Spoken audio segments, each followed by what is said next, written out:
पांझुर्णी येथील व्यंकटेश गिट्टी खदानमधून सुरू असलेल्या ओव्हरलोड वाहतुकीमुळे नागरिकांचे जीवनमान ढासळलं असून या विरोधात शिवसेना पक्षाचे लोकसभा संघटक मुकेश जीवतोडे यांनी तहसीलदार वरोरा यांना तातडीने कारवाईसाठी निवेदन दिले आहेत। या निवेदनात त्यांनी सांगितलं की खदानीमधून होणाऱ्या ओव्हरलोड वाहन वाहतुकीमुळे पांझुर्णी ते आशी रस्ता पूर्णपणे खराब झाला असून अपघातांची संख्या वाढली आहे। कित्येक दिवसापासून जो आपला रस्ता आहे आशी आणि पांझुर्णी रस्ता, तिथं अवैधरित्या जे म्हणजे वाहतूक चालू आहे, ओव्हरलोड वाहतूक चालू आहे, त्याच्यामुळे ज्या शेतकऱ्यांचं नुकसान झालं आणि जो पांदान रस्ता ते लोक वापरून राहिले तिथं धुळीचं मोठ्या प्रमाणात म्हणजे साम्राज्य पसरलेलं होतं। त्यामुळे शेतकऱ्यांनी तहसीलदार साहेबांना निवेदन दिलं होतं की त्या धुळीमुळे आमचं जे नुकसान झालं ते नुकसान भरपाई आम्हाला मिळण्यात यावी, परंतु तहसीलतर्फे त्याच्यावर कुठलीही कारवाई झाली नाही व त्यामुळे आज शेत्या पूर्ण खाली झाल्या। आणि परंतु जे तिथले क्रशरचे मालक होते त्यांच्यासोबत जेव्हा शेतकरी बोलले होते की तुमच्या या धुळीमुळे आमचं नुकसान होऊन राहिलं, तर त्यांनी यांना आश्वासन दिलं होतं की तुमचा जो खराब झालेला कापूस आहे तो म्हणजे मार्केट रेट प्रमाणे आम्ही विकत घेऊ। पण जेव्हा हे शेतकरी त्यांच्यासोबत बोलायला गेले तर त्यांनी उद्धट पद्धतीने त्यांना उत्तर दिले व या कापसाच्या मी का आता वाती करू का आणि घरामध्ये दिवे जाळू का, अशा पद्धतीचं त्यांनी उत्तर दिलं। तर कुठेतरी हा जो अन्याय आहे, शेतकऱ्यांसाठी तयार करण्यात आलेल्या शिवपांधन रस्त्यावरूनही ही वाहतूक होत असल्यानं पिकांचं मोठ्या प्रमाणावर नुकसान होत आहे। विशेष म्हणजे परवानगी न घेता शिवपांधन रस्ता रुंद करण्यात आला असून झाडांची बेकायदेशीर तोड केली गेली। याशिवाय खदानीवर काम करणारे परप्रांतीय वाहन चालक शेतकऱ्यांना धमकावत असून गावकऱ्यांची सुरक्षितता धोक्यात आली आहे, असा गंभीर आरोपही निवेदनातून करण्यात आलेला आहे। खूप सारे रोड तिथे खराब झाले, त्याच्यामुळे धूळ जेव्हा तिथून उडते तर मागच्या जो चालक असतो, टू व्हीलर जो चालवत असतो त्याला काही दिसत नाही, त्याच्यामुळे भरपूर सारे लोक पडले।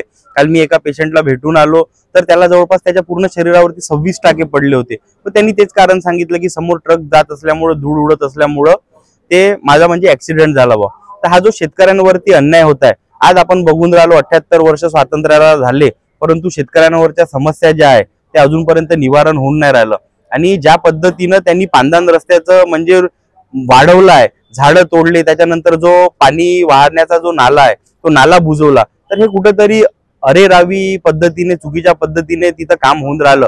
आणि जेव्हा हे लोक तिथं रस्ता थांबवतात तर यांना लॉ अँड ऑर्डरच्या नावावरती पोलीस प्रशासनाकडून धमक्या दिल्या जातात, तर हे कुठेतरी चुकीचं आहे। योग्य पद्धतीने तिथे काम झालं पाहिजे आणि यांचं जे शेतकऱ्यांचं नुकसान आहे यांना तिथं न्याय मिळाला पाहिजे व यांना नुकसान भरपाई मिळाली पाहिजे व हे जे ओव्हरलोड पद्धतीने जे वाहतूक चालू आहे ही वाहतूक तिथून बंद झाली। खदानीवर तातडीनं कारवाई करावी, ओव्हरलोड वाहतूक थांबवावी, रस्त्यांची दुरुस्ती करावी, अवजड वाहतूक बंद करावी व शेतकऱ्यांच्या नुकसानीचा पंचनामा करावा। तसंच झाडतोड प्रकरणी वन विभागानं चौकशी करून गुन्हा दाखल करावा आणि धमकी देणाऱ्या वाहन चालकांवर पोलीस कारवाई करावी व या प्रकरणाकडे प्रशासनानं तातडीनं लक्ष द्यावं व जनतेच्या सुरक्षेसाठी कठोर पावले उचलावीत, अशी मागणीही जीवतोडे यांनी यावेळी व्यक्त केली।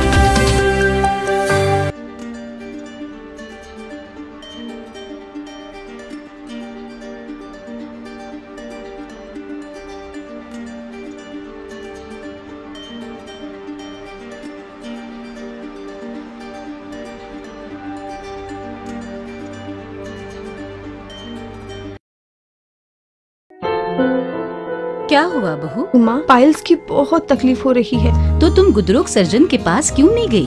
देखो, जैसे हार्ट के लिए हार्ट स्पेशलिस्ट, ब्रेन के लिए ब्रेन स्पेशलिस्ट, तो पाइल्स के लिए पाइल स्पेशलिस्ट क्यों नहीं? स्त्री हो या पुरुष, टॉयलेट में तकलीफ केवल पाइल्स ही नहीं और भी कई प्रकार के गुदरोग तथा कैंसर भी हो सकता है, इसीलिए इसकी प्रत्यक्ष जांच जरूरी है।